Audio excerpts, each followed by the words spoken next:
life and family and culture. It's what I grew up eating, especially on special occasions.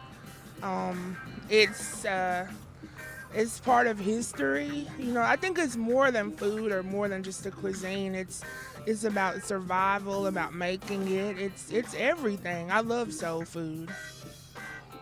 Well, soul food to me, it's about that history. So a lot of people feel like soul food comes from the slavery tradition, like learning to make delicious food with whatever remnants were left or whatever you were given.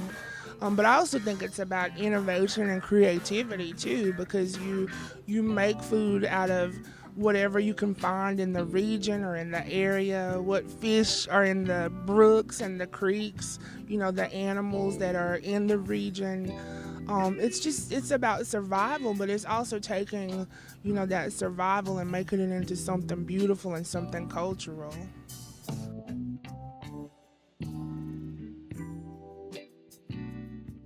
Well, there's so many. Like for me, I love dressing, gravy. Some people love pig's feet, hog maws.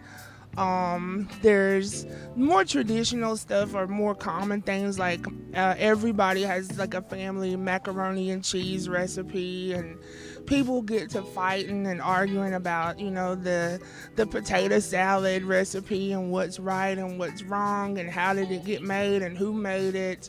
But so much of soul food is just passed down from generation to generation.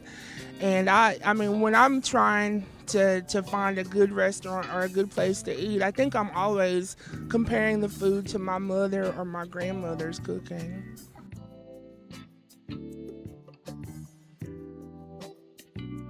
Well, I like to go to a lot of different places. I like Greg's Soul Food.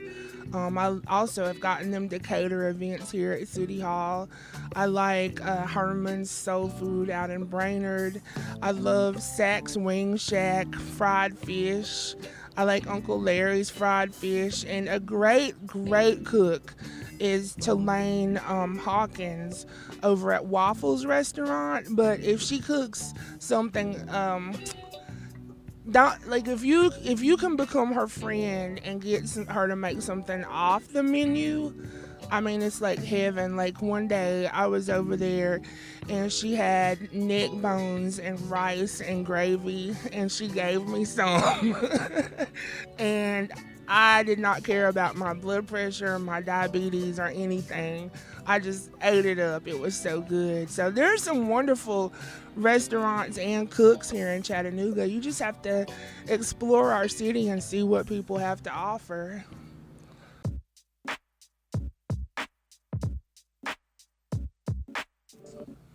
I think personally there are lots of similarities because usually you will see soul food associated with the African American community, but many of the white rural community that was, coming up in the South alongside African Americans, honestly, they cooked much the same things. I know I grew up in Cleveland, Tennessee, and the things that I was eating at home and on holidays, a lot of my friends in the county and in different areas of Cleveland were eating the same thing too.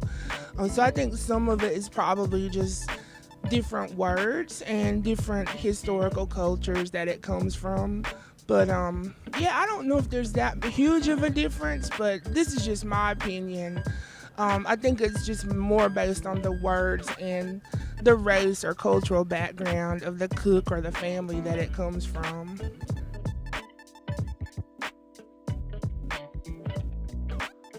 A restaurant, I guess, like Bees, you might consider it Southern food. Um, a restaurant, that's the one that I usually go to that I think is more Southern food than soul food. But at a soul food restaurant, you're probably gonna see things like fried fish. You'll see chitlins, um, ham hocks, neck bones, um, some of the more out there soul food dishes that the traditional Southern restaurant might not have.